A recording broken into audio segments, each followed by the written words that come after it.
So we will wait another 1 or 2 minutes until others onboarding.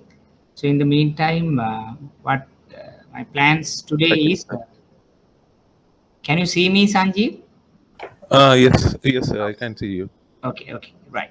So basically, now today and another one more day, I'm going to conduct sessions. So during that two sessions, what I'm planning to do is like discuss selected past paper questions, while putting some more inputs we have done in theory classes, so that you can get an brief idea on theory as well as when the questions has been um, introduced. Right. In the meantime, any difficult areas you come across, Sanjeev, on the face of it of the syllabus? Mostly related to these financial aspects, like ARR, Okay. those stuff only I'm feeling bit difficult to do. Right. Uh, and for SME and microfinance, I have to do some theory part. Right. So So, that, of course, since that SME, microfinance, and all that, I think most of the things in the past papers, I think you can refer. So what we'll do then is like we'll start from the area where more mathematical questions are there, like about break even in PV kind of thing, so that then so you are in a comfortable position to then understand when those questions are posed. Even this time also there is a kind of a question which is a bit difficult, I must say. But I don't think the same thing could be repeated in the next session, right? Because generally the NPV question is not difficult, but this time it's a bit of lengthy. So then you can't attempt it within 30-35 minutes. But having said that, we can't expect the same type of question over and over again. So probably the next time, like June next times, we might have more uh, you know uh, affordable question, reasonable question. So let's see that how best that we can prepare, right? So then until others join, so we will start from the questions, right? So we'll start from the part two, I must say, that is the break-even analysis and working capital area, together with some NPV question. So it's like bit of easy for you to get a kind of initial idea. And then the next class I am planning to have Sanjeev on second, actually, because the fourth I am not be able to do it. Second afternoon, like 3:30, 5:30, we'll announce the time. I will confirm the time again, so that these 2 days actually I am planning to complete whatever the selected past paper questions. So the break-even analysis and working capital I have taken 2017 September question 2 and 3, right? So basically, right, this is the one question, and this is another question I have taken, right? And the again the working capital question, right? Thereafter we can go to investment tools, right? So first we will together we will discuss this question. It's a vital area in project-oriented lending for both lenders and the promoters in order to ascertain the portion of the business. So break-even analysis is largely used as the decision-making tool in finance. Self-employed lady named Kanti assembles gift packs with assortment of sweets. She operates from a small rented premises in Gampaha.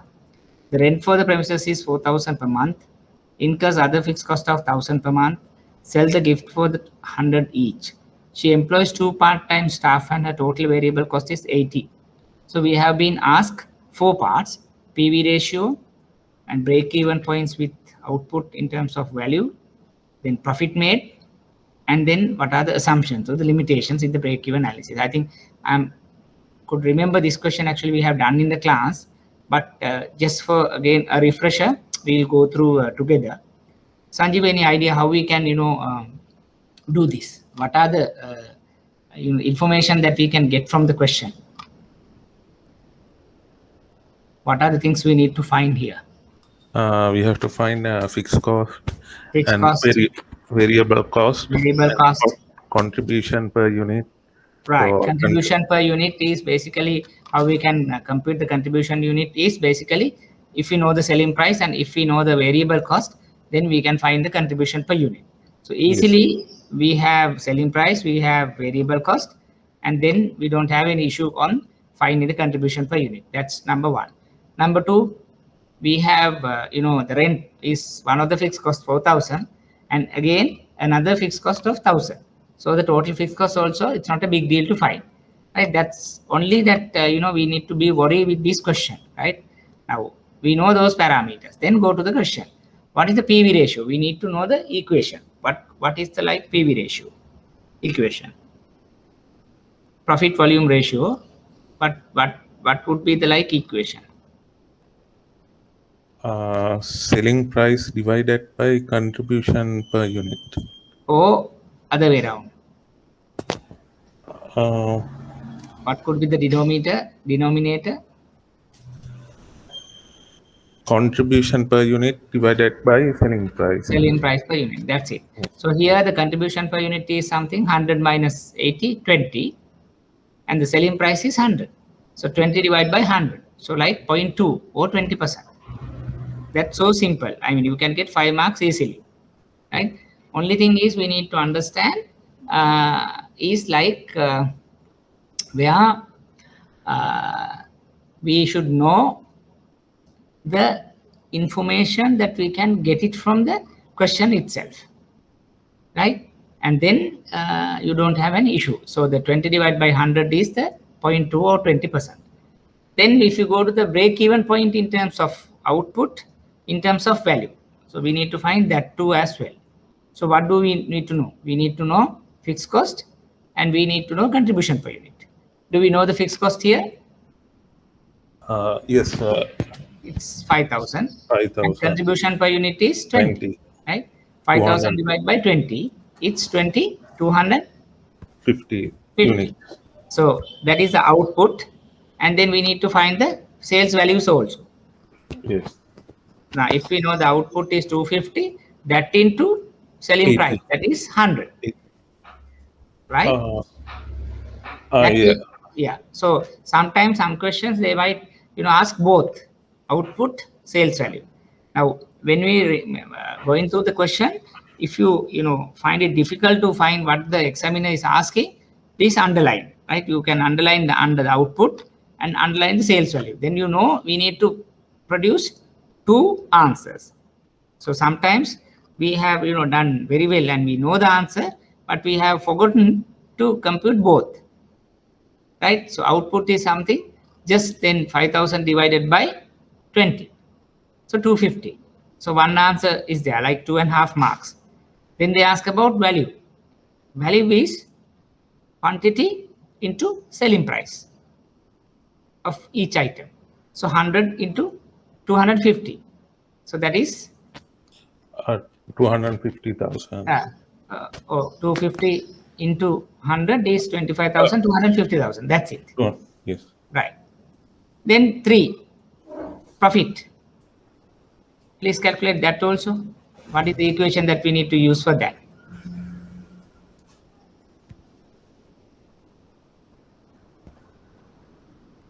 We have equation for that. Remember the equation?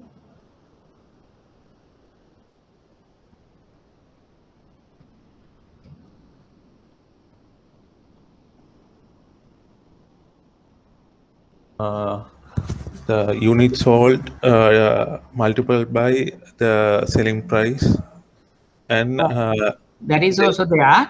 If not, if you remember the equation, target profit is equal to the quantity at target profit is equal to fixed cost plus target profit divided by contribution. I think 4th equation. Okay. See that out of 6 equations that we need to remember in this question, right?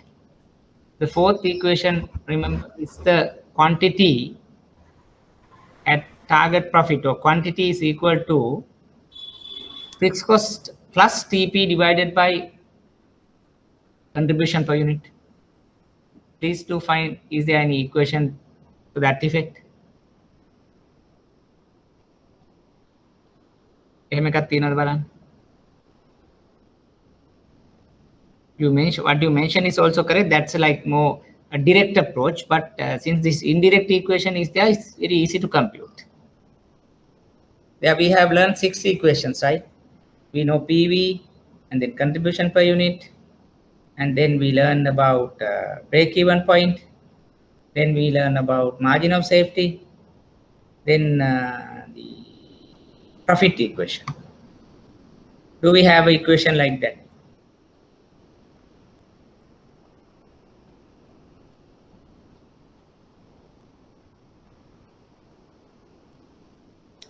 Yes, sir. Right. Then see whether you can compute that. There you have given the quantity at target profit given. Fixed cost we know. Contribution per unit we know. We don't know the TP, target profit. Fixed cost plus TP divided by contribution per unit is equal to a Q at target profit. That is the equation we know. Q we know 20,000. Fixed cost we know 5,000. Contribution per unit we know 20. And then see what is the TP.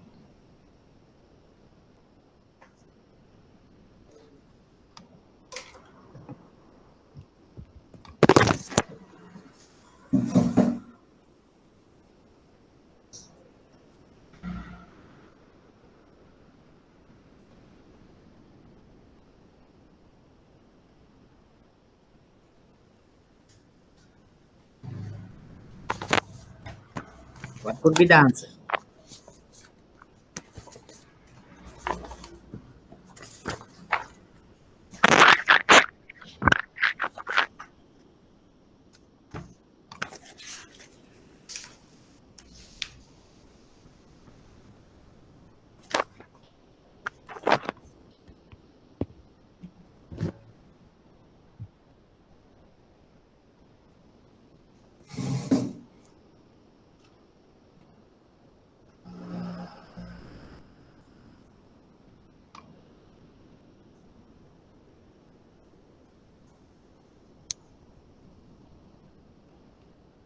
Any difficulty finding the answer, Sanjeev?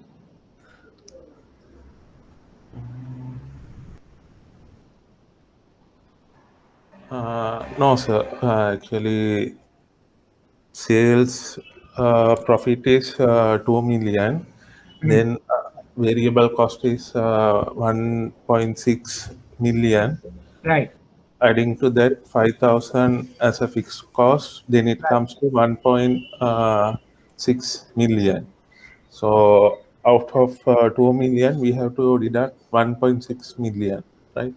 Okay. It's 400,000. 400.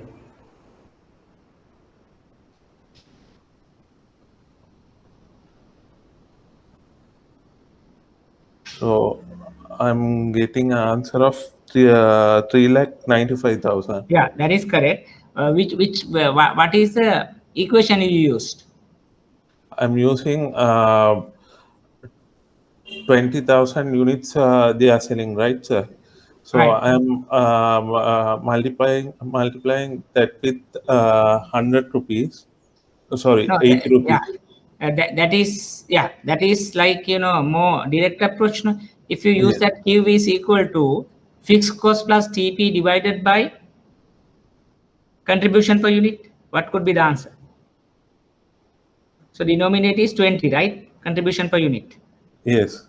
That into how much? 20,000, right? Yes. So that is 400,000 minus fixed cost 395. That's a straightforward, no? Haven't you got that equation? No, sir. Will you Right. be able to show me? Okay, so I will show you because it's very easy. Because the other one is also okay, but you have taken some time to compute that, no? So see this equation. You can see the board, right? Yes, sir. Right. Now this is the equation.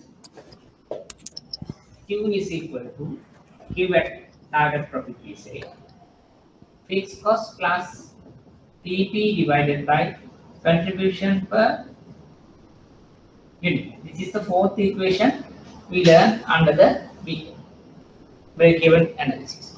So earlier equation, break-even, if the Q is, if you say Q at BEP, what is the equation? Fixed cost divided by contribution per unit. Right? We know this as second equation. Then what are we going to do? We do a bit of change here. No change here, Q at TP, but we added TP here. Are you with me, Sanjeev? Yes, sir. Right. So then this one is 5,000. This is 20. This is 20,000. We don't know TP. Only second, right? 20 into this one minus this one. See the simplicity there. What you have mentioned is correct. That is sales minus variable cost minus fixed cost give you a profit. That's a direct equation. But better you use this indirect method also. Sometimes this is easy. Is it okay with you now? Yes, sir. Difficulty? No. Right, fine. So then, Sanjeev, what we need to know in this break-even analysis is, I think last week also I did a kind of bit of summary. There you need to do 6 areas. That is, definitions you need to know. You need to know limitations. You need to know equations. You need to know importance of break-even, and kind of some graphical sort of thing also. When it comes to the equation, we have learned 5 or 6. The first one, how to compute contribution per unit. Then how to compute break even in sales, unit and rupee value. Then we try to compute margin of safety. You remember the equation for margin of safety? Budgeted value, break even value. Budgeted sales minus break even sales. Remember? Yes, sir. Right. Then the other equation is PV ratio. Actually, I couldn't mention. PV ratio is contribution per unit divided by selling price per unit. Next equation, this one. Q is equal to fixed cost plus TP divided by contribution per unit. Only change is when Q is at BEP, no TP. When the T at TP, you add TP here. HR.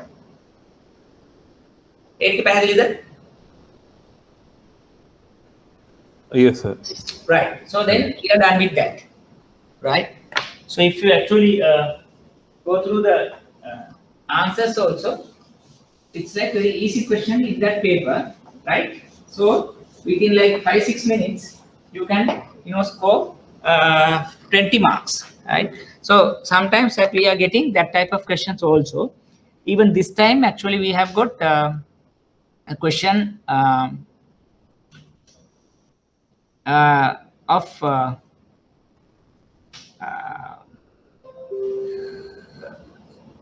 efficiency ratio analysis, right? So then it would be it is like it was a very easy question, and then everybody scored something about 20 marks, right? So just we will go through the answers here, right? Here PV ratio, contribution to selling price, 20 divided by 100, 20%, 0.2. Then contribution per unit is like 100 minus 80, 20. Break even output fixed cost divided by contribution, right? Fixed cost is 5,000, break even is 250, right? Then answers like 20%, 200 units, or 250 into 100 is 25,000. Sorry, it was earlier it was something about we mentioned about 250. No, 200 not.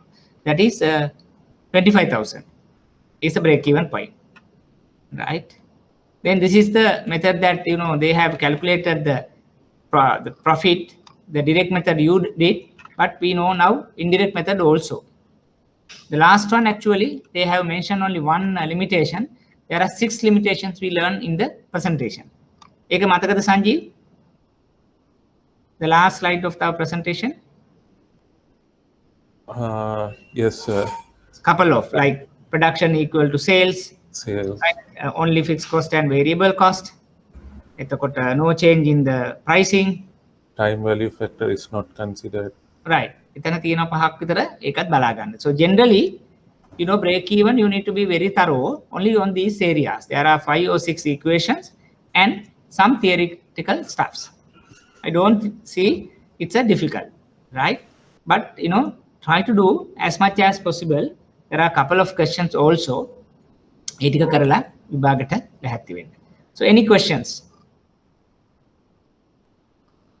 Can manage? The thing is, I have to do a bit exercise on this. Yes. Yeah, you have time, no, Sanjeev? Yes. Anytime you can, give me a call. I think you have my number. So whenever you are attempting questions, so just give me a call. Then I'll help you out on that, right? Because now only thing is, repeat couple of questions. Now, if you go back from 2014 to 2020, there are 12 papers, no? There are, several the questions of break even in terms of MCQ and in terms of long questions also, right? So try to do as much as possible and be very thorough before going to the exam, because whatever the questions are limited to these equations. Right? They might ask about the applications of break even, importance of break even, graphical representation of break even. Even they might ask about limitations of break even, all these computations. I think we have done 3 questions, including this question, and we have done a kind of graphical representation sort of thing also during the class. Ekat refer karan. Balala mukakari amaruak tibot, just let me know. Right. Okay. Okay, sir. Right. So then next one we are trying to do. Actually, this one also we did in the class, but I just wanted to give as again a refresher, because in the working capital, now they can ask several questions. One thing is efficiency ratio. One thing is liquidity ratio. And the third one could be a projection. If you remember, we did this in the class. I am not exactly sure. Have we done this in the class?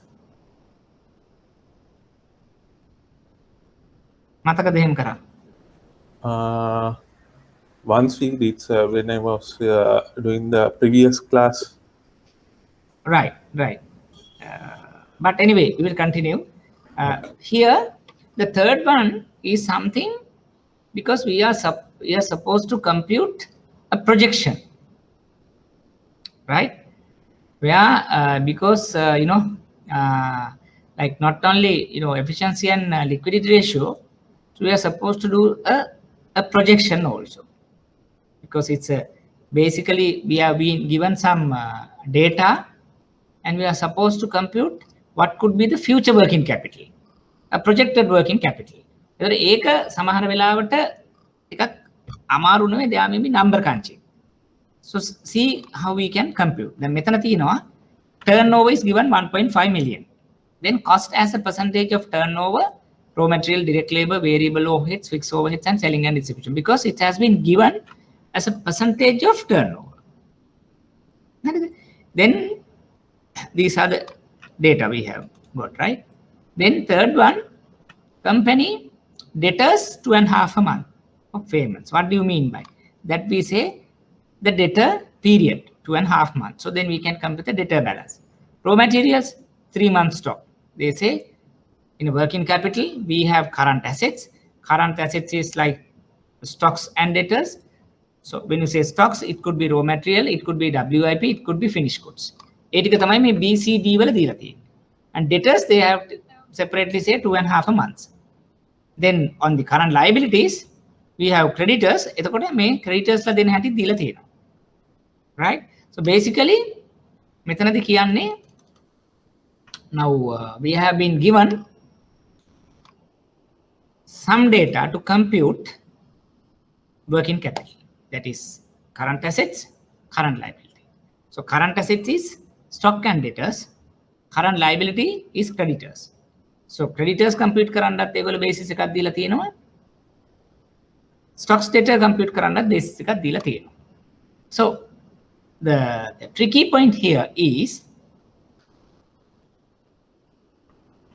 assume WIP finished goods valued at cost, right? Number of weeks per year is 50. එතන තමයි පොඩ්ඩක් මෙතන අපිට tricky දීලා තියෙන්නේ. Because normally we have 52 days. එහෙම නැත්නම් 360 කියලා අපි යනවා. But when you say 50 weeks, එතකොට how many days per year then? 350. You getting my point? Yes, sir. Right. 30 days into 50. And then 350 divided by 360 into only then number of months 2 කියලා කිව්වොත් 60 days කියන්නේ කොච්චරද කියලා බලන්න ඕනේ. ඒක තමයි මෙතන තියෙන එකම difference එක. Right? So we'll see what the answers, right? So first we will be given 5 marks if we compute these, right? Compute the cost incurred on raw materials, direct labor, variable overheads, fixed overheads, and selling and distribution. See whether there is any difficulty here. Because they wanted to compute the cost on these 5 items. Because these 5 items are some form of data in a P&L, profit and loss account. We have to calculate the values as a percentage of the turnover. Turnover, because it has been given. Because we have been told that turnover is 1.5 million and the raw material cost is 30% of turnover. Yeah. එතකොට අපිට issue එකක් තියනවද මේ ටික compute කරගන්න? No. No, we don't have. We know raw material, we know direct labor, we know variable overheads, we know fixed overheads, we know S&D. So if you can compute these things, then we don't have any issue on getting 5 marks for the first question, right? Then even in exam situations, Sanjeev, don't be panic when you see lot of information. So when you see the lot of information, the question may be very easy. Only thing is we need to selectively see what is important for the relevant area. දැන් අර ගොඩාක් information දැක්කට ඇත්තටම part 1 එකට අපිට අවශ්‍ය වෙන්නේ අර උඩම කෑල්ල විතරයි. Because they say 30% of this, 20% of this. එතකොට ඔයාලට දැන් substitute කරලා answer එක ගන්න විතරයි. Right. Number 2, because now we need to compute the average value of current assets. How we can do that?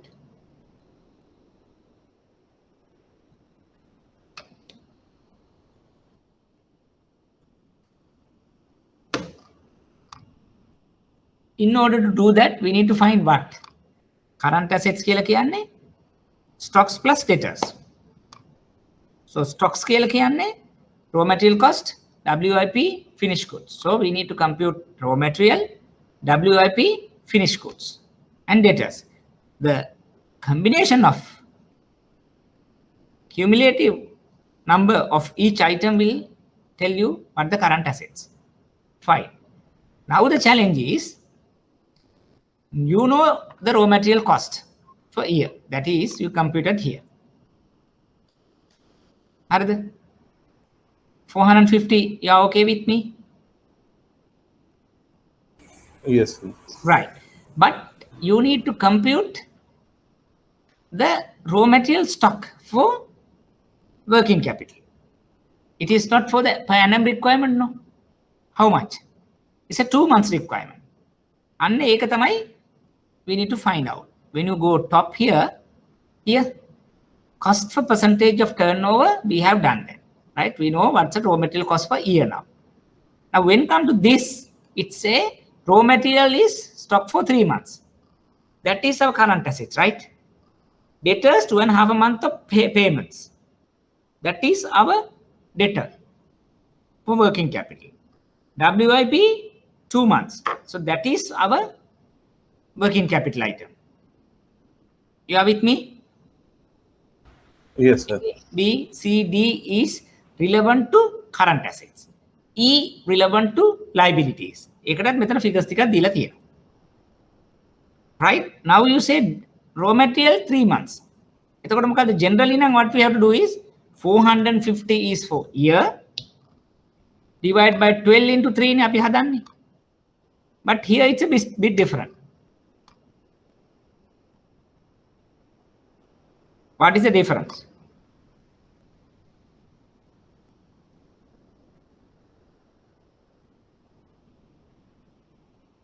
What they have done here?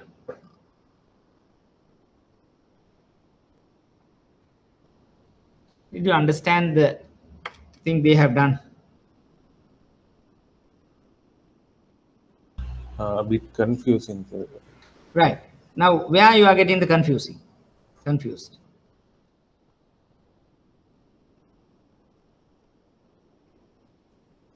Calculating the 2 months. Right. Now, issue here is 450 we are clear. And now they say 3 months. Now, earlier what happened when you say 3 months? So that is 3 divided by 12 into 450. That's simple, no? Yes. If the number of weeks are 52, or if the number of days per year is 360, we don't have an issue. Then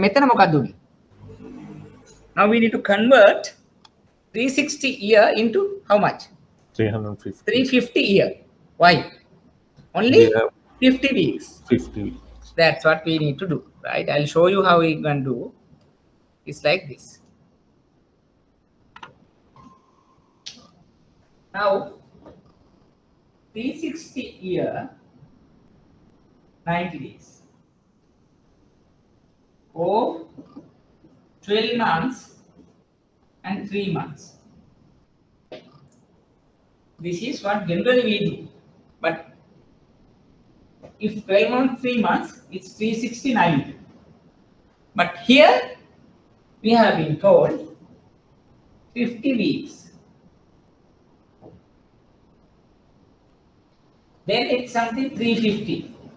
You agree with me? You are clear that? Yes.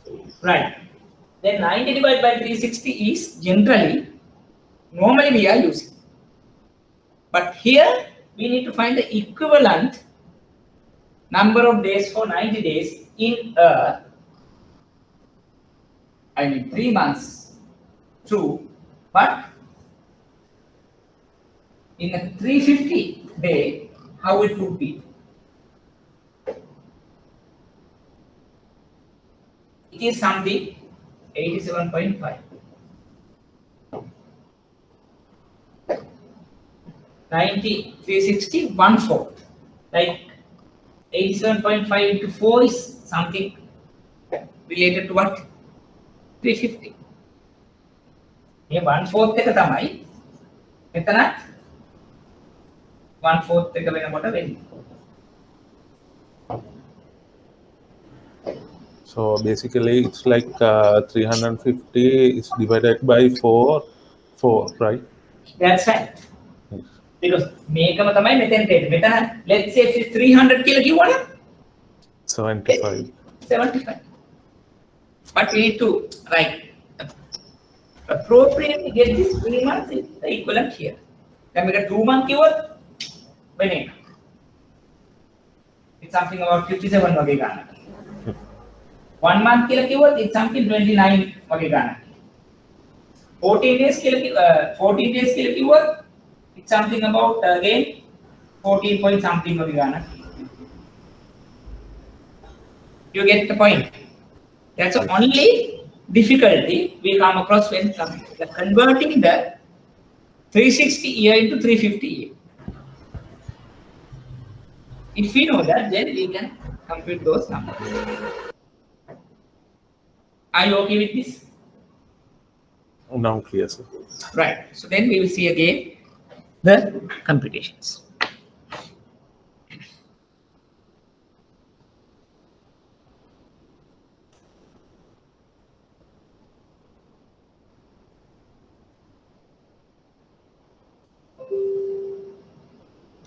Right.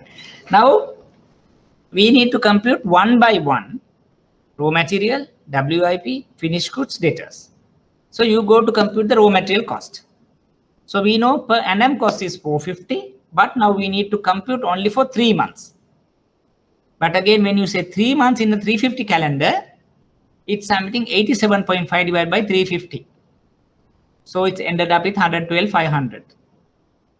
Yeah, okay with that? Yes, sir.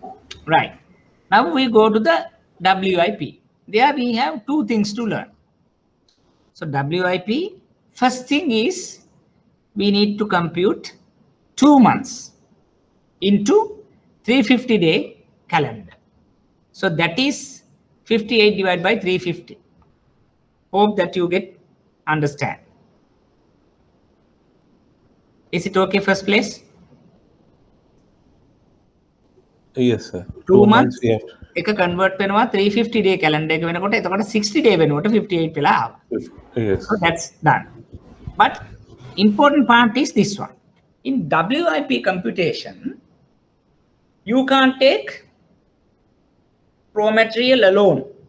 මොකද දැන් in a raw material, yes. Raw material per annum requirement, you get it and then you apportion it based on the number of days.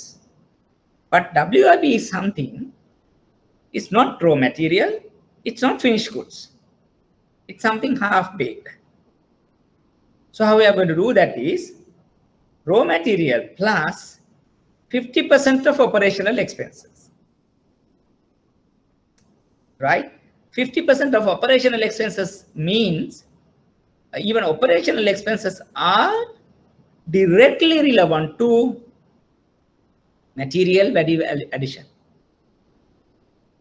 You are not getting selling and distribution. You are not getting general expenses. You are not getting fixed overheads. You getting something direct expenses, direct variable, direct labor.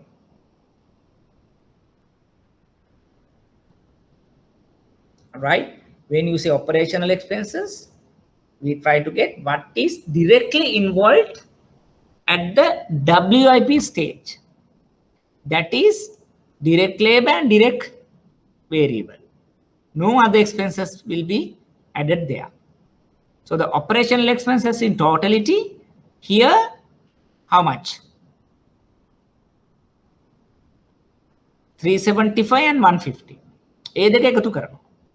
හැබැයි ඒ කරලත් we get only 50%. Why? It's not 100%. If 100% වුණා නම් it's almost closer to finished goods. So we are not there. But it is not raw material also. Raw material being validated by some work by labor, some work by variable overheads. So the equation to compute the WIP per annum requirement is raw material plus 50% of operational expenses. So what is operational expenses now? Operational expenses equal to direct labor and variable overheads. Then in totality, we get 450,000 plus 50% of 375 and 150. So the answer is 118 something. See whether you are getting it.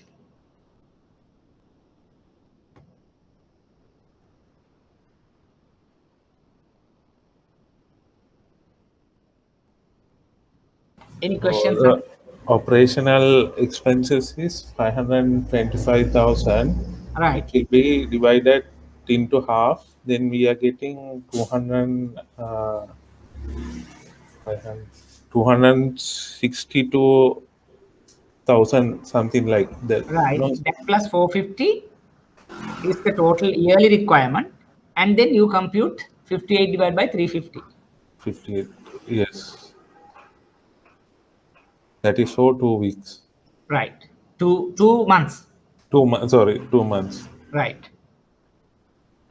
But what you need to know in this equation is first the conversion of the number of days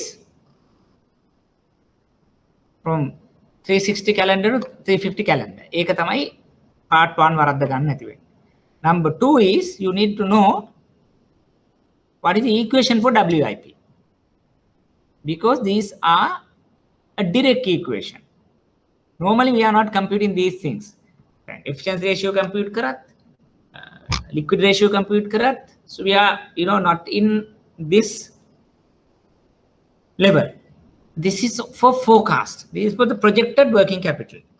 The future working capital eකට තමයි මේ විදිහට step by step. So we go from the beginning.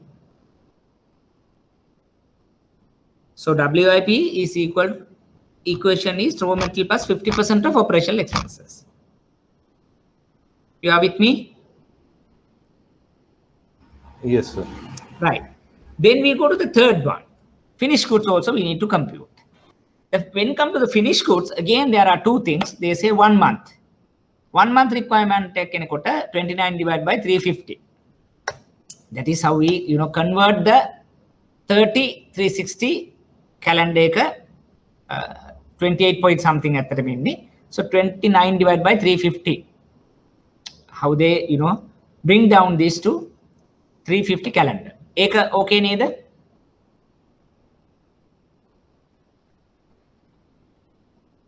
It's a 1 month, number of days is 29. Yes. 2 months now 58, 3 months now 87.5. Yes. Then what we need to know is, when coming to the finished goods, what are the expenses to be added to raw material? Right? So expenses up to selling and distribution will be added to the raw material. By that time only we see that finished goods, raw material to be added by direct labor cost, direct variable, fixed overheads. Once you added all those things to raw material, that total expense is equal to finished goods expense. So that into month requirement will come as a finished goods for working capital. See whether you are with it. Can you please explain it again, sir? Yeah. In a finished goods, what happened? Again, like WIP, we need to find a total yearly requirement. To find the total yearly requirement, you need to see what type of expenses incurred when bringing raw material to finished goods status. So the expenses are raw material, direct labor, direct overheads, fixed overheads. ඒක ඔක්කොම එකතු වුණාම තමයි finished goods level එකට මොනවා හරි material එකක් එන්නේ. So we add all up to selling and distribution, except selling and distribution. Selling and distribution is not relevant to finished goods. මොකද ඒක පටන් ගන්නේ finished goods වලින් පස්සේ. It's relevant to actually debtors. ඒ විදිහට හදනවා.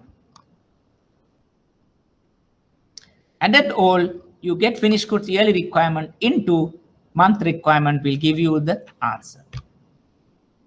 Is it clear? Yes, now I got Right. it. Only thing we need to know, Sanjeev, is careful when selecting this expenses item. When come to raw material, only raw material. When come to WIP, raw material and 50% of operational cost. When come to finished goods, all expenses up to selling and distribution will be the expenses requirement for finished goods.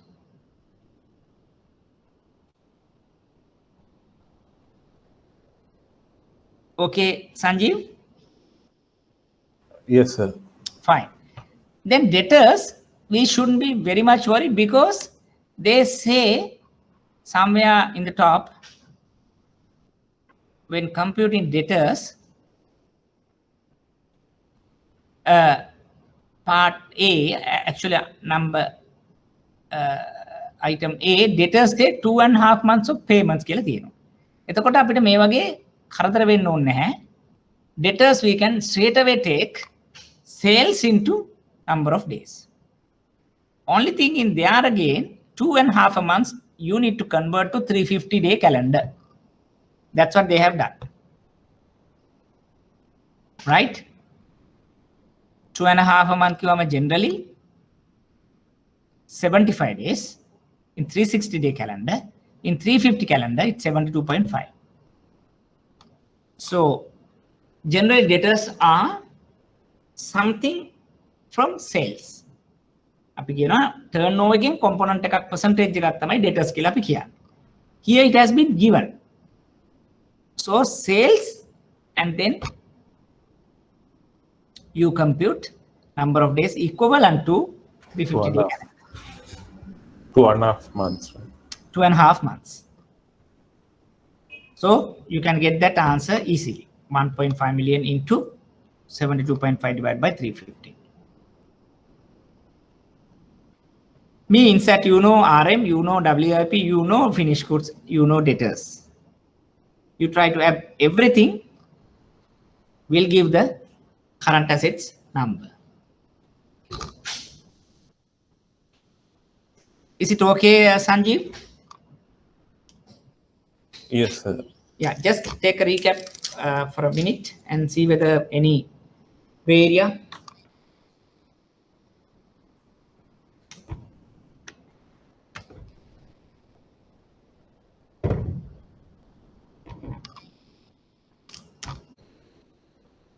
Sanjeev, any question?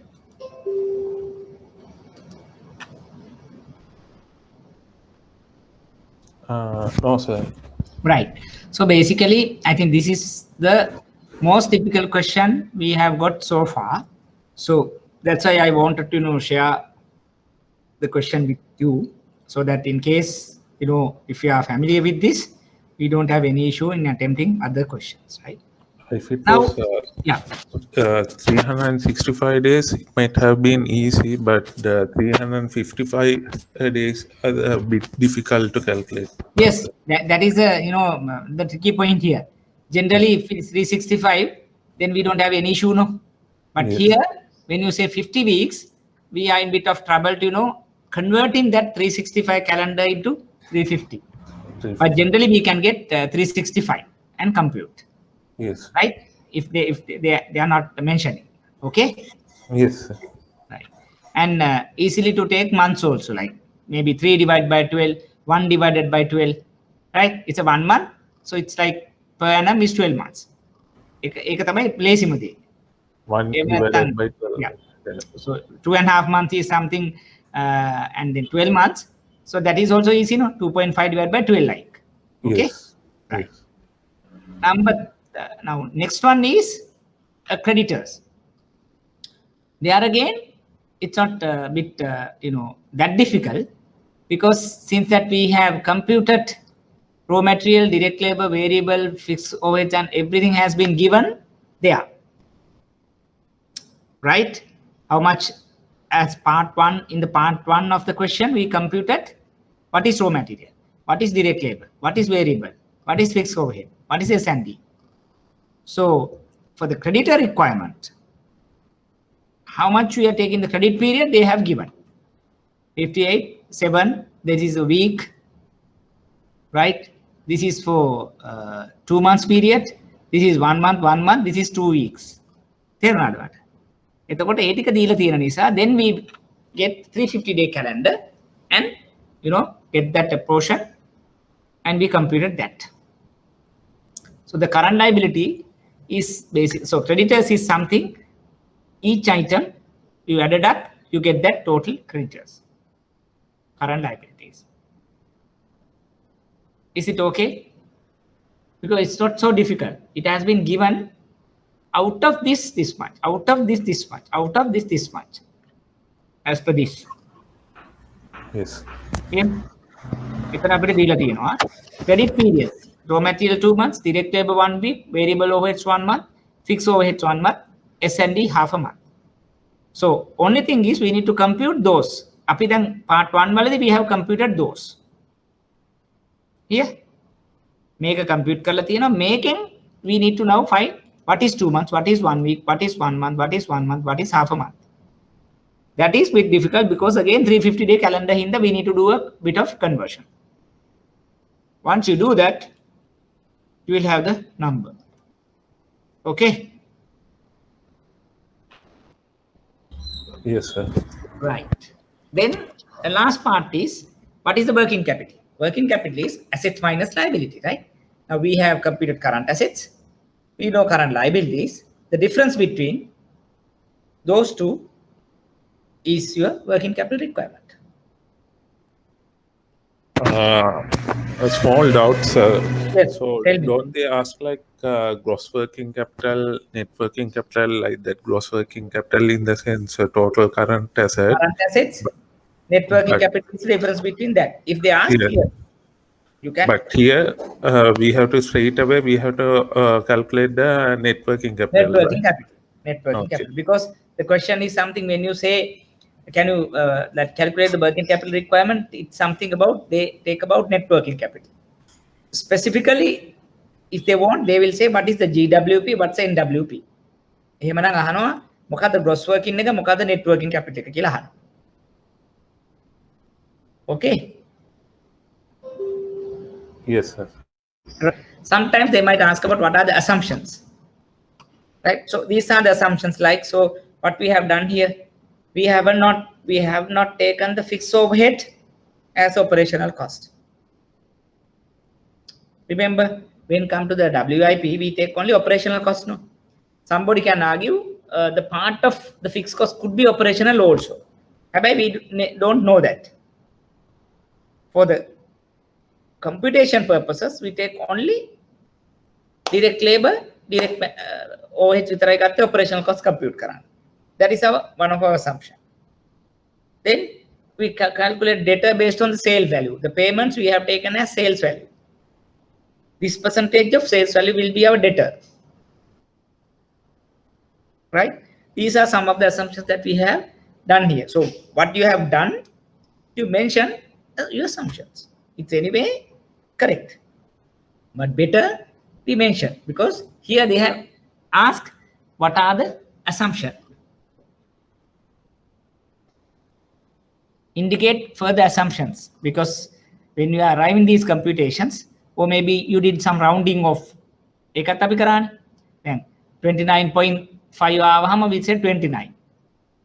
Right? 58.4 we will make it 58.5 කරා. So that's what we did here. So you can mention those things as your underlying assumptions. Okay. Any Yes, questions? Right. So basically now we have done the working capital part also. So so here again, all that what you can do is you can go through past papers. There are couple of questions from easy to difficult. I must say this is the difficult question we have got so far. All the other questions are less difficult than this. They just ask about computing liquidity ratio, efficiency ratio, or both, or about some importance of the working capital, net working capital, gross working capital, definitions, operating cycle, cash cycle, or net working cycle. Those were the previous question. So what you can do is again go back and do all relevant working capital questions. And if you do have any queries, please let me know so that we can discuss at any time.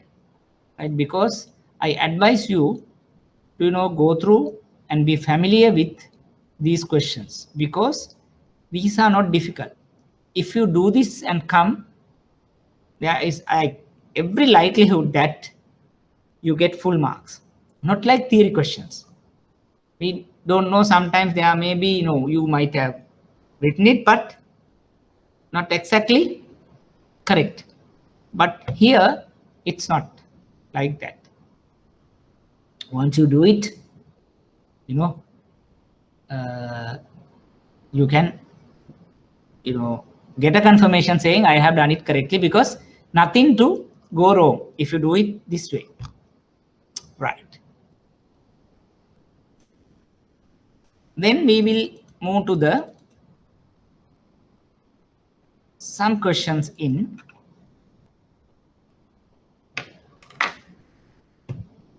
IRR, NPV, payback, right. Take 2-3 minutes and read this question and see whether you can compute the payback period of this, the investment? Tutak sketch karala. See whether you can do this question.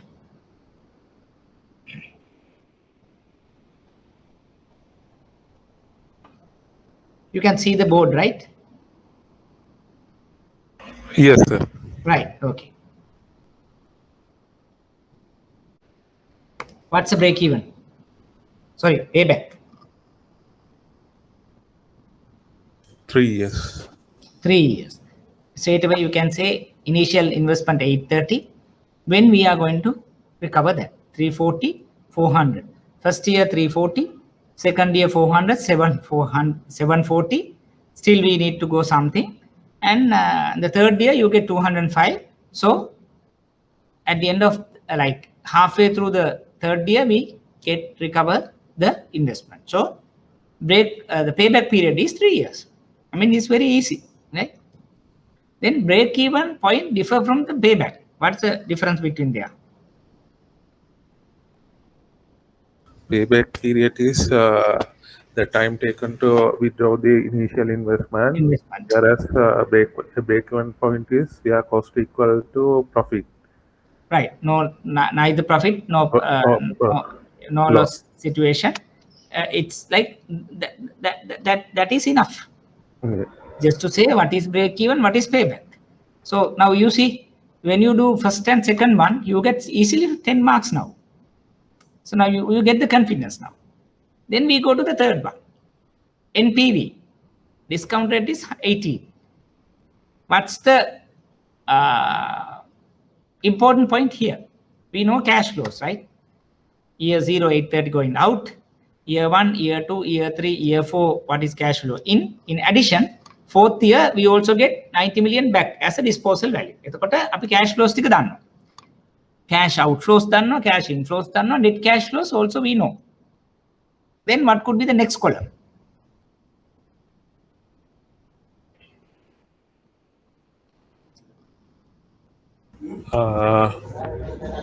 We need a bit of calculation. Right. What is the equation we are going to use that? 1 divided by 1 plus r to the power n. Do you remember that equation? Yes, sir. Right.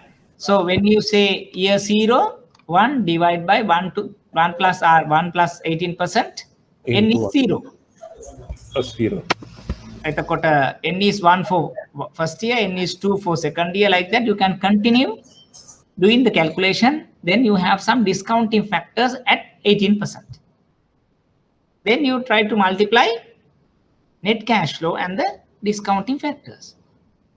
Then ultimately you get the number. So we'll see the answer. Then that would be easy to discuss. Here, total capital investment 830, income 740 like cash flow at the second year, further 255 in the third year. So the payback is 3 years. You have done it correctly. We got 5 marks. Then break even, where accumulated cost is equal to the total income or either no profit, no loss situation. Payback period is time taken to recover the capital invested. Rather than initial capital, Sanjeev, we say capital invested. That's good, because sometimes other than the initial investment, there may be subsequent investment also introduced for the projects. So then better we say time taken to recover the investment in a project. So you just say what is break even, what is payback, that is 5. You get maximum 5 marks. Third one, you need to find the present value factors at 18%. Methane equation, year 1 year 2 year 3 year 4 year 0 obvious we know 1. This is the way that you need to find the numbers, right? See whether you got understood this part, PV factor calculation.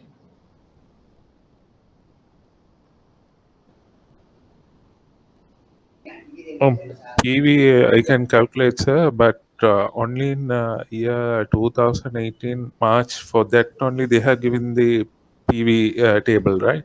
Yes, yes. Some papers they would give, some they won't. Okay. So then if they haven't given, we need to do the computation. Okay. Right. Now what the examiner has done suggested answers is, instead of, he has not taken year 0 here. Anyway, year 0 you can take later on, or you can put year 0 here. Other than year 0, he put year 1, year 2, year 3, year 4. This is the cash inflows. This is what we are getting. Salvage value we are getting at year 4. Then total cash inflows tika net cash flow tika hadaganna puluwan. Then multiply with these present value factors. Right? Year 1, year 2, year 3, year 4. So finally, you get the present value of future cash flows. 1045. Less initial investment, we get the net present value. Either you can have year 0 and you add up, you get this 215, or you get only year 1, year 2, year 3, year 4, get the total cash flow and see the difference between initial cash flow. That is also similar. It's good that you can start with year 0, so you need not get any problems. Year 0, year 1, year 2, year 3, year 4. You get cash outflows, cash inflows, net cash flow, PV factor at 18%, multiply the PV factor and the net cash flow, then you get the discounted cash flow, then you add each of them and see what is the answer. That is your present value, net present value. That's how we do. See whether you have any difficulty in understanding this.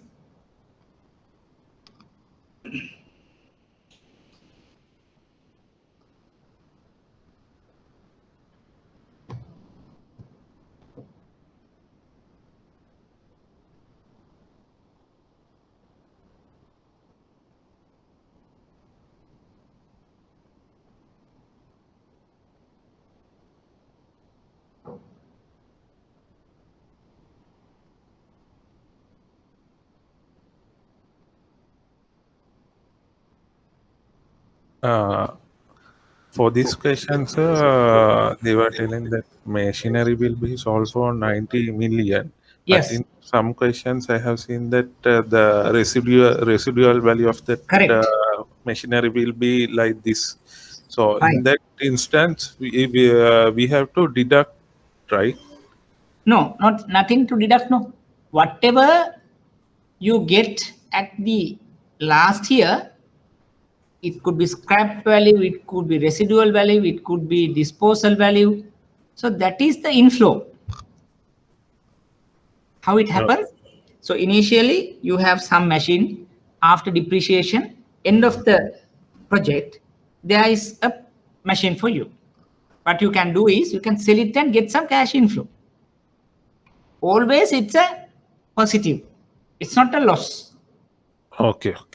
So that's why it will added back. They can name it in different names, but you need to see what that, and you have to add back before ending up to the net cash flow. Net cash flow. Okay, sir. Right. Anything? No, sir. Right. Then can you try for the last one?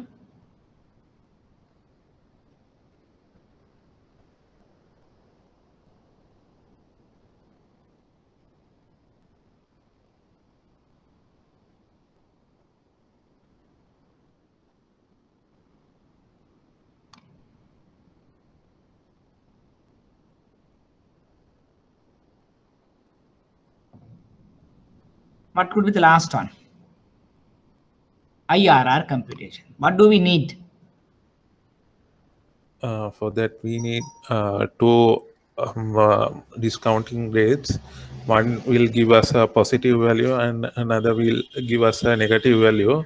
Yes. So the equation will be like R1 plus NPV1 into R2 minus R1 divided by NPV1 minus the other minus NPV2 value.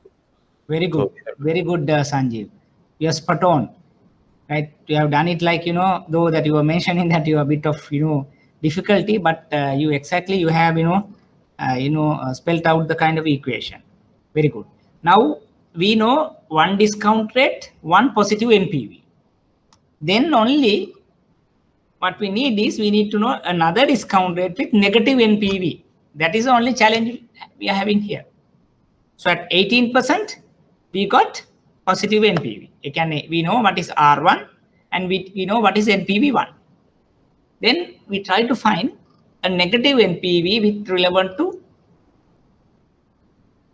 negative discount, another discount rate. That is the challenge.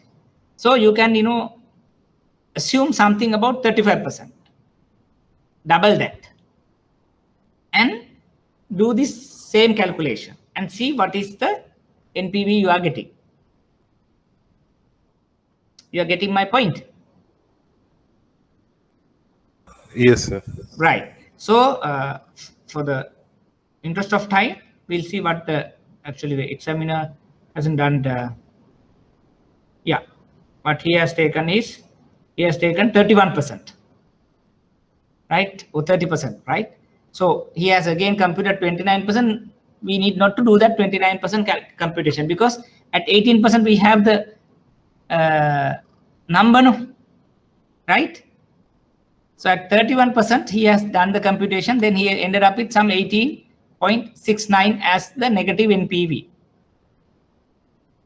Now we know interest rate 31%, NPV minus 19. We know interest rate 18%, positive 250. You just substitute, you can get the answer.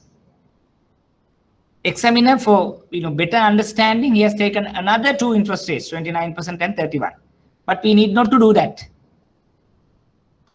You are getting my point, Sanjeev? Because for the interest of time, we only take another extreme interest rate, selected and computed. We get the negative NPV. That's it. So for the first discounting factor, we can consider 18% also. Yes, right. The second one. Yes, tell me. Second one, either we can take 30 or 31 or 40. You can compute and see. Yes, sir. Here he has done the 31. Ideally, you take double of that. So 18. So take 35 and do the computation. Obviously, it could be negative. Yes. That in exam situation, you can't take trial and error. No? You take 25 and again positive. You take 30 positive. So it's time, right? So take arbitrarily about, say, 18, 35, 15, 30, 10, 20. Again, higher interest rate and do the computation. So if you go by this 31, he get 80. Then you apply that into this equation. Right? Since that we also here NPV1 minus NPV2, so everything you spelled out is correct. You just apply. Only challenge is to find two interest rates and relevant NPVs. You are okay? Yes, sir. Right. Then he is going to describe something about what is IRR. The discount rate that makes the total future net income flow on an investment equal to the current value price of the investment. Therefore, both rates are same, right? So now when you say discount rate and the internal rate IRR, so you also can define IRR is the time, again, the interest rate or the discount rate at which NPV is 0. You know that when you draw a graph, there is a point where NPV is becoming 0. So that could be your IRR. So means there is no difference between initial investment as against the present value of future cash flows, current value of the future investment. When the both getting same means IRR is equal to discount rate. That's what it's going to explain, because on that premise we did this computation. You remember that graph, Sanjeev? Yes, sir, I can remember that triangular graph, right? Right. I will show you again, not because that it's like this.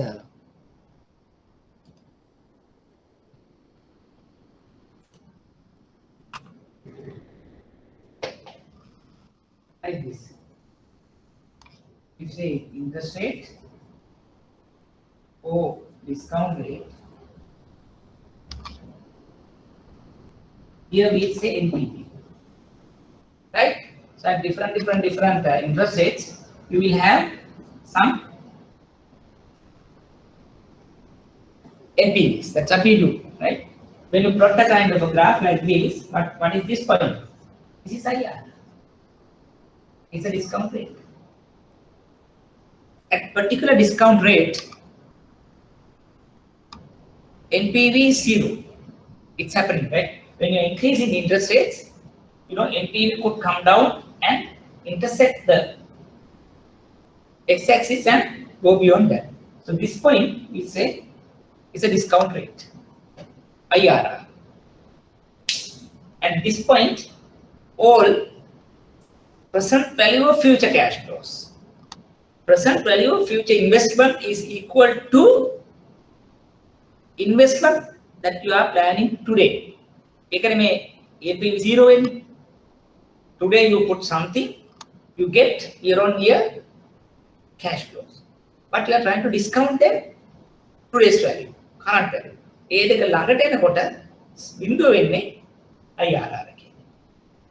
If future value, present value of future investment is higher than what you invested, that's NPV positive.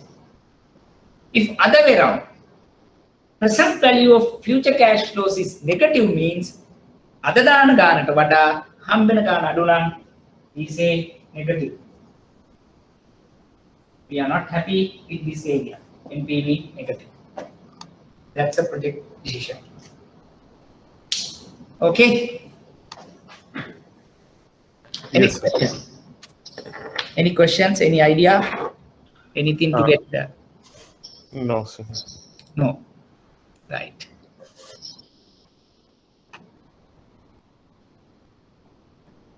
So sometimes we need to know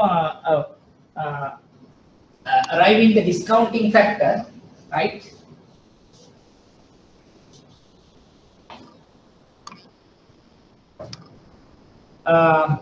They might tell you, say, in a project, this is debt, this is equity, say debt is say 50 million, equity is say 50 million, total is 100 million. This is how a project investment comes, right? But they say debt is at 15%. Equity is coming at 10%. Then we need to find what's the weighted average cost of capital. Right? You're getting my point? They say 50, 50, 100. Total investment is 100. But coming from as 15% debt component, 10% 50 million, 10% equity component. Then we say 50 into 50%, how much? Is 7.5. Right. Cost 50 million, 15% is 7.5, 15 to 5%. So 12.5.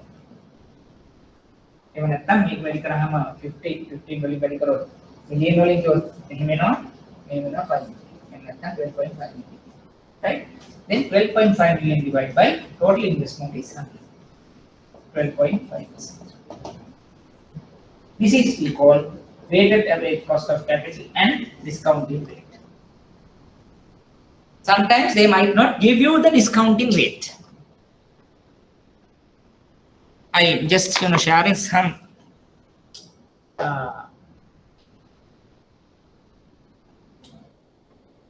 extensions to this question. Right? They might not give you discounting rate. Instead, they might tell you, I am going to do a project. For that project, I am getting debt of 50 million at 15%. I am getting equity 50 million at 10%. Then what is the weighted average cost of capital? That could be used as your discounting rate. We need to find the WACC. How are we going to find that? 15% into 50, 10% into 50, total weight 12.5 divided by 100 investment 12.5. Let's say a sum change here 150, now 200, 50, 50, 75, 150, 10, 15, 22.5. Now 22.5 divided by 200 is how much? 11.25 is the percentage. You understand the change, right? If the weight is going to change, then discounted rate also going to change. Just keep in mind, it's a weighted average cost of capital. Now, if you have only equity, we don't have any issue. How much you bring, cost of equity is your discounting rate. But here they say debt component also introduced, not only equity. So we'll say what the total investment as against the total weight divided by investment. Then you get the weighted average cost of capital. That is your discounting rate. That is the discounting factor that you are using. You getting that, Sanjeev? Yes, sir. Right. Got it. Okay, the Samara question directly you need to do this. I just want to share all the the areas that come across so far, so that you don't have any issue in attending this question.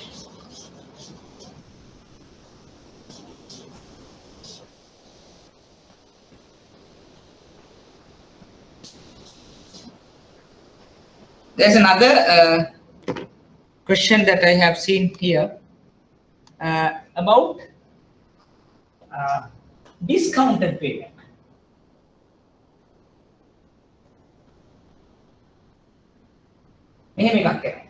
What is that? We only do payback, no? Now here we have been asked about discounted payback.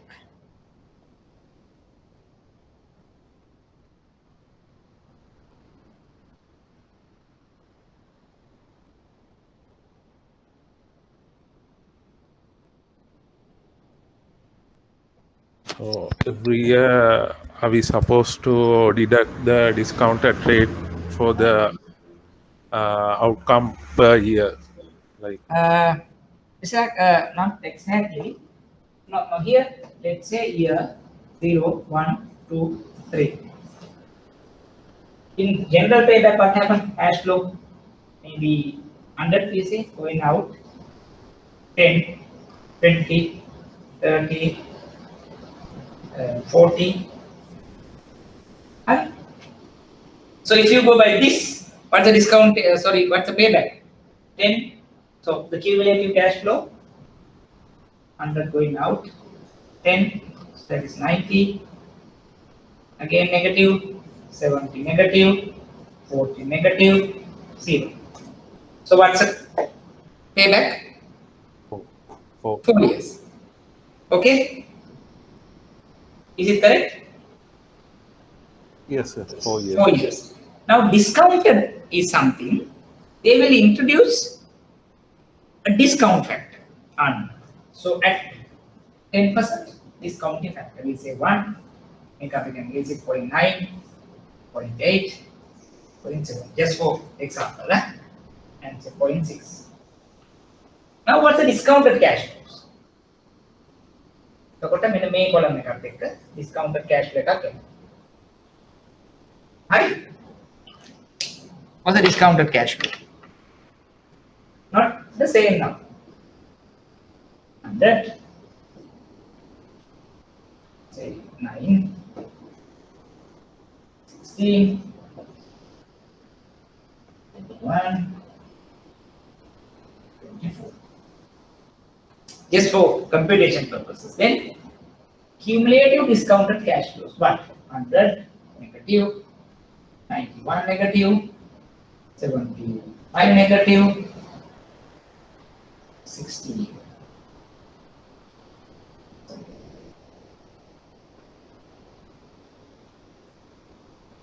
4 negative, 30 negative.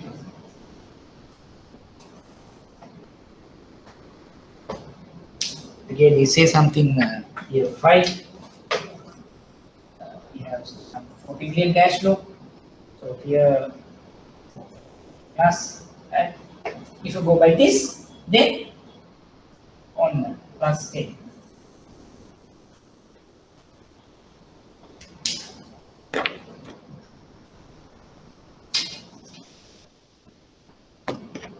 Just so understanding, we put something here, again 0.5.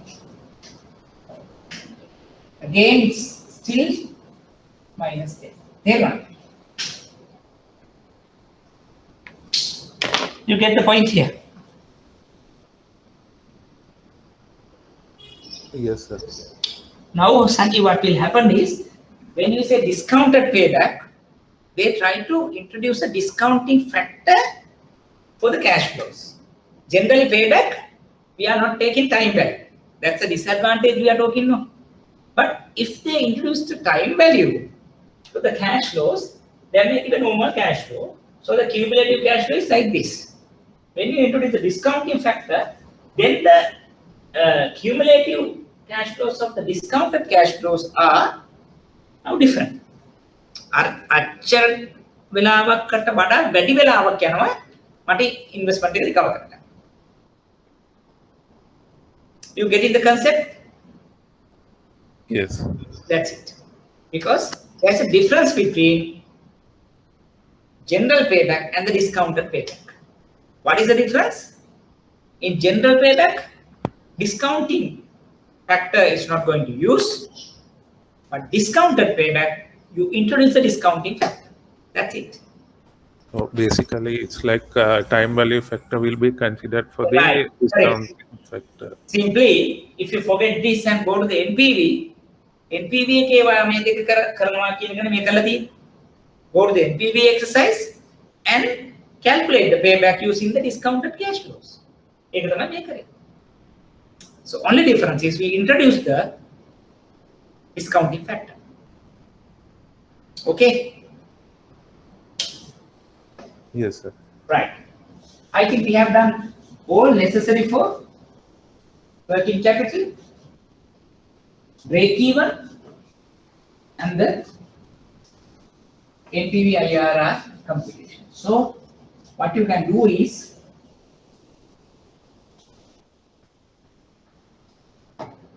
you can refer. There are multiple questions in the past papers, and try to do as much as possible question. And if anything, please let me know, because don't wait for the last moment.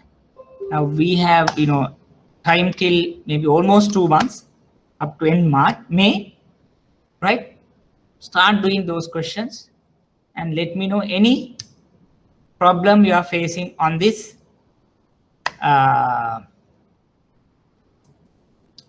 computation questions, right? Sure. Yeah, tell me. The thing is, in March 2019, they were asked us to calculate the financial statement analysis. Is something like current ratio, quick ratio, Yes. Price, GP, NP. Yes, those factors. Right. So those actually, yeah. So you can do it, because now I have done, say I have actually given assignment, and we have done the financial statement ratio analysis, a lengthy one.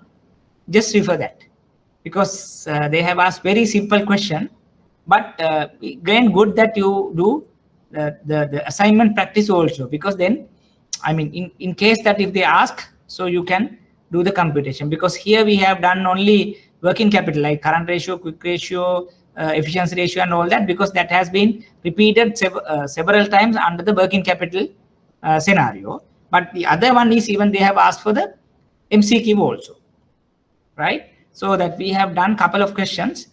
Please attempt it, and if you have any questions and not understanding what we have done during the class, please let me know. Okay. Right. By the way, you have my number. Yes, sir. Okay. If there's anything, you can call me and let me know on whatever the past paper related questions. Right. Okay, sir. Okay.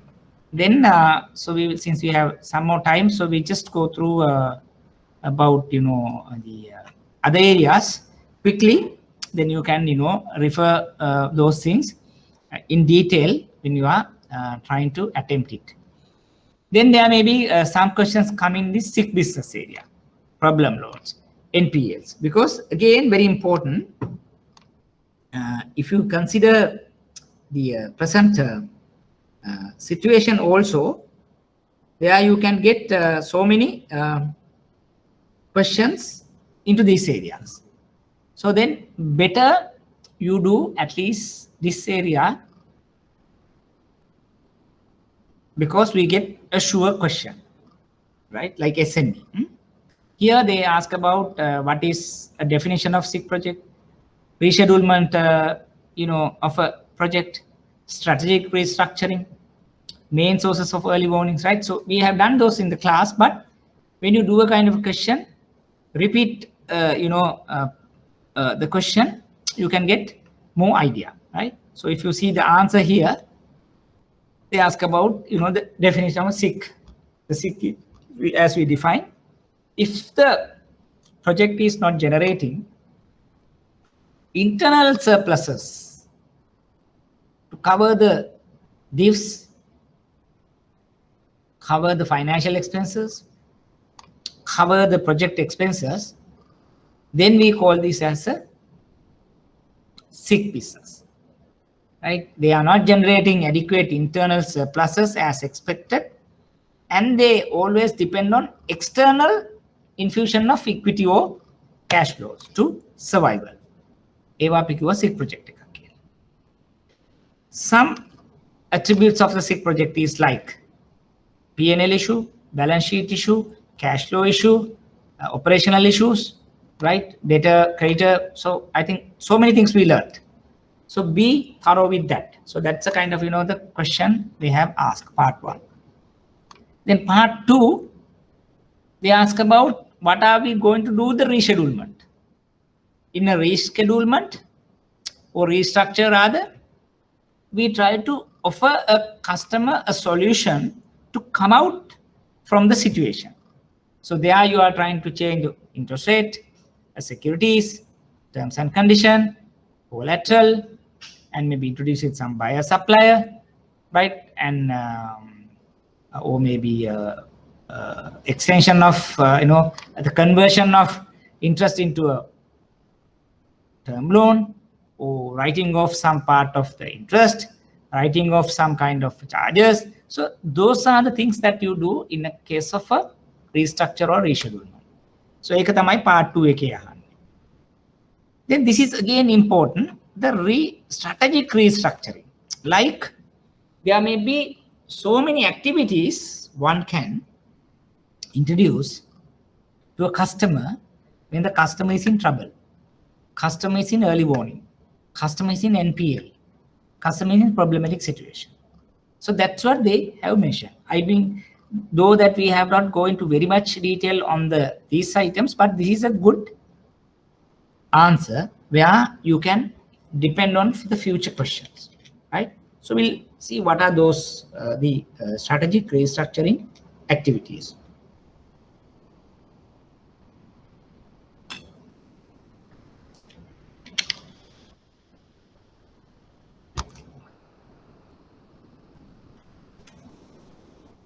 Retrenchment.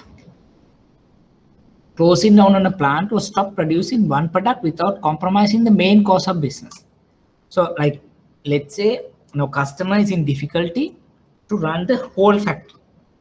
So what we suggest him is to cut down maybe a plant operation, maybe one product line closure. Because when you are doing that, that investment, that resources could be used to other, and then you can continue. Later you can switch and recommence that. That's we call retrenchment. And divestiture, part of the business to sell to somebody. Maybe, example, your distribution now may not be feasible at this point of time. So you outsource to somebody. Get some money sometimes. Or maybe you are doing a couple of initiatives, couple of products, and then you know that you can't have so everything under one arm. You keep maybe central location businesses, and then you sell out the other to some other stakeholders where you get the money, and that could be used to capex and working capital. Rent any additional production capacity is available. So because you can, there may be storage, there may be some production capacity, you can rent it to some other company. Because now you're not requiring everything. Because if you are keeping that, you are not getting anything, and also there you incur some maintenance cost. Lay off additional staff, which many organizations had done during last 10-15 months. You lay off, voluntary retirement, because you can't keep them anymore. Consolidation of operations to one location. Maybe central kitchen, example, central distribution, or maybe close down some operations. Adopt new marketing strategies, online sales, example, rather than manning whatever your distribution, your selling, marketing with heavy cost. Instead, you do online sales, online distribution. Restructure organization management, very good thing. Investor into the business, merge with a similar business, or liquidation and pay the rich. Like these are strategic restructuring. So you can negotiate, convince the customer if he is in difficulty. Other than rescheduling, these are the things that you can introduce, you can do.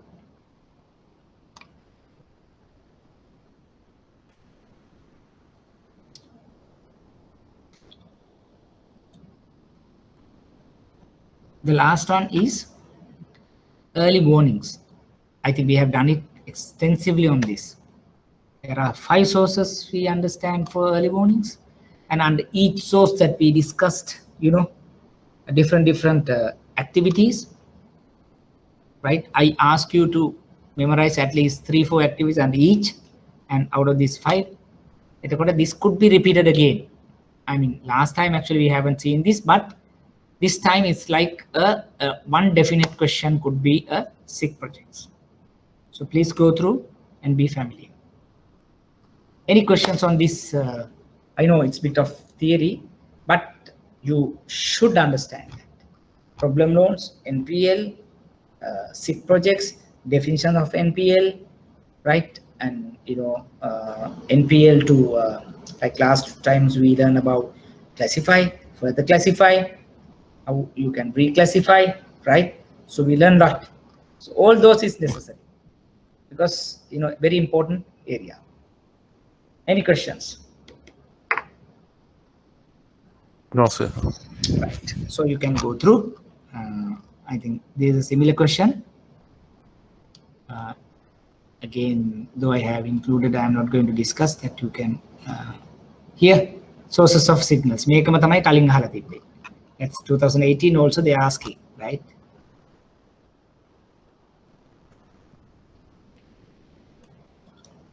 This is again very important area, right? So we learned about non-financial tools. So non-financial tool like SWOT, PESTEL, Porter's Five Forces. So they might ask about what is SWOT, give a kind of a brief description, and give an example. You need to apply that. What is PESTEL? why it is important, and then describe the PESTEL model and compare, contrast PESTEL and SOT. Then it could be about Porter's five forces model. What are the components of the Porter's five forces model? Describe the Porter's five forces model, and maybe a small case study to apply the Porter's five forces model. Those questions we can expect. Even the last time they asked about Porter's five forces model. Previous time they asked about the SOT. So this time it could be about PESTEL or PESTEL versus SOT differences. So be ready with that. I mean, not difficult, but only thing is we need to be very much ready. Paper එක එනකොටම අපිට මේ වගේ ප්‍රශ්නයක් ලියන්න පුළුවන් level එකට we need to be ready. And because since that it has been repeated couple of times, so again there are highly likelihood there could be a kind of question or two. So you should do without any problem, like SIG projects, problem loans, NPL. Anyway, it is coming. For the moratorium, it could be another, right? I think there may be some frequently like asked questions on moratorium, recent moratoriums. Please send me a kind of, I think you are in our group, right? Yes, all right. So yeah, then there again, yeah, you can take it, but I will share it also. I have the document done for the FAQs in the moratorium. Please send me a WhatsApp so that I'll share that also. Like, could be useful. Right, just refer it. Like, so sometimes there may be MCQ questions, right? So need to be ready on those. This is like there's another question. 2018 September. Sorry, the same question. Yeah. Small doubt for the second question. Can we take particular entity in a sector and then we can do a PESTEL analysis, right? You mean here? Yes, for the No, briefly say. You can take, but I mean, you don't want to go to that level, right? But but you can just say, because only 3-4 lines, no? If you see this here, what is PESTEL, and what sort of the imports they are, and what's like the support, and then you can just take maybe example and quote it, because if you are trying to write it like detailed analysis will take time. It's a tourism sector and you try to apply everything, so it will take time, no? But you can say as example, if you take tourism, so what's like the political impact, or maybe social impact. Here you can take one and give an example, right? Otherwise, when you are trying to write it, then it will take lot of time. Even at that, here they are trying to put some different things, like PESTEL could be useful for strategic planning, and it could be also used with the SWOT analysis, right? It could also be done for industry or region type of analysis, right? And then those where the kind of information could be used to see the environmental viability of a firm, and with that you can introduce terms and conditions to the credit facility. And ඒ වගේ එකක් තමයි අපිට මේකට උත්තරයක් කරලා ලියන්න වෙන්නේ. In addition, as you mentioned, you can say, in case if you take a kind of example, so this is what basically the PESTEL tool is useful or could be important. කියලා එහෙම එකක් කරන්නත් පුළුවන්. Okay, right. Any other questions, Sanjeev? No, sir. Right. So again, the SWOT analysis. I mean, what I have taken this question is because it is like the only question with the detailed analysis on the SWOT PESTEL model. Then you can take this as a base case and go through and complete your answer in case if they ask it again. So basically what we have done today, so we discuss about break-even, working capital, NPV, 6 projects, and the non-financial tools. I have selected 5 questions and went into a bit of extended areas as well. And then so I don't see any difficulty in these areas. The only the further requirement what I see is bit of regular practicing. Sanjeev, the next class actually, as I mentioned to you, so we are planning to do it on a second Friday. What about your availability? Because the fourth, we will not be able to conduct the class. The second Friday evening, 3:30, 5:30. Can't we have it around 4 in the evening, sir? Maybe like 4. I am taking the 1 to 3 and the 3:30 because it's a holiday, no? Yes. Right. So that's why I put a 3:30. So what we'll do is, so we will try to make it to 3:30, 3:45 range. So you Okay. join around 4. So in the meantime, Okay. then if we are not in this thing, so what I'll do is I will take some easy areas and we'll continue. So there we try to cover the 2 sections, that is revision section 1 and some MCQs also. When you join, so we will switch to the MCQ because I want some more time on MCQ, how to attempt, what are the type of the question that we can get on the MCQ type of thing. So we'll do that once you joined it.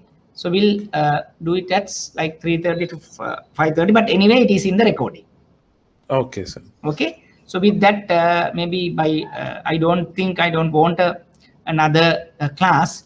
So with the second Friday, so we'll be able to complete, and then you have almost 2 months to cover the theory and the rest of the question. And if you do have any questions, let me also, you can call me or email or message, and be ready for the exam. Because I mean, don't think about repeating exams, and no need to come for a revision class also, Sanjay, because I'm going to do the same thing bit of different way, because I'm not going to do anything new what we have discussed with you. So that's why I have taken some questions for the discussion, though we have done it during the regular classes, because when we do some of these questions, so it will complement some of your initial learnings. So we will have one more day to do. So then the second Friday, so I'll start by 3:30. You can join around 4. Then so we'll continue the MCQ part. In the meantime, I will touch the initial area, like the SME lending kind of thing, so that it's not difficult. Will for the recording purposes, I will do that. So any other questions, Sanjeev? No, sir, but I have one doubt. Like for the current ratio and quick ratio, I have seen questions like current ratio. They have mentioned like 1:1. Then for for current ratio, it's 1:2. For the quick ratio, it's 1:1. And they said Right. that inventory is 100 rupees Yes, something. I'll show you. It's like this. Sometimes they might say current ratio is what? Current assets divided by current liability is 1.2. Then they say quick ratio 1.1. That's what you have asked, no? Then they might ask, what is current assets minus current liabilities? It's a kind of question they can ask. But they would give this, right? Stocks they have given, right? Yes, sir. Yes. Right. So then, what's the equation here? We have this one. Then this is the equation CA minus CA.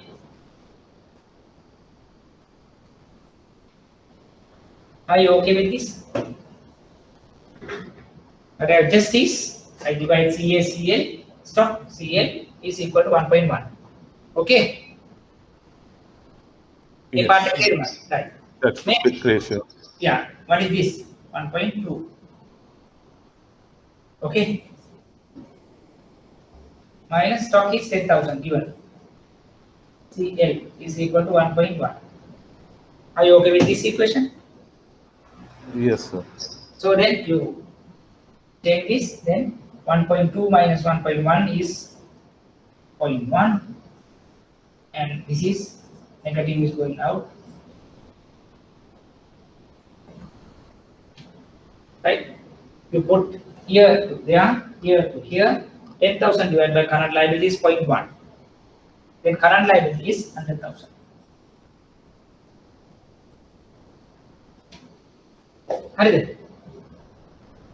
Yes, sir. Then use again this into this one. Then current asset is 1.2 into current liabilities. That is 1.2 into 100,000. 120,000. Current assets. And you have this one, then this one. 20,000 is the answer.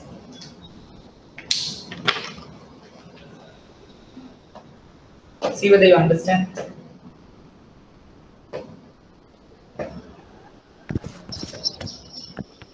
So if one into one means the first one is for current asset and the other one is for current liability, right? Yeah. This one, or you asking what?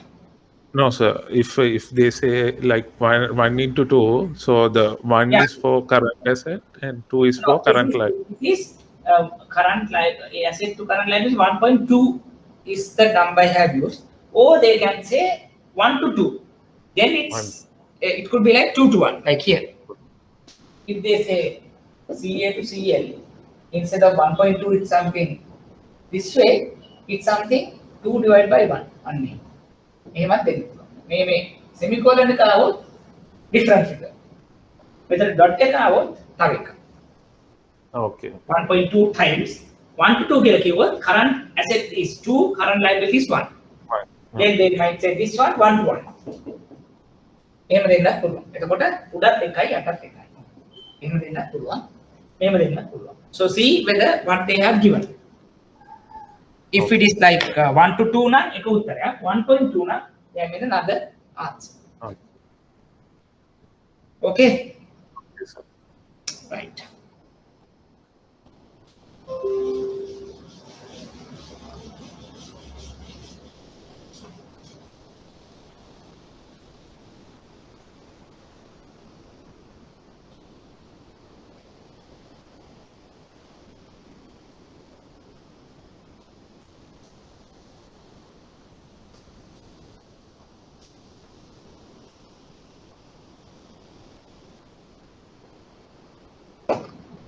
Right, Sanjeev. So then what we'll do is, so we'll meet it on Friday. So I will start by 3:30 because the scheduled time by the IBSL. You can join around 4. So we'll continue for another maybe 2-hour period. And then with that, we'll be able to complete the kind of total syllabus, right? Okay, then thank you for joining. And then we'll meet up on second Friday, 3:30. Okay.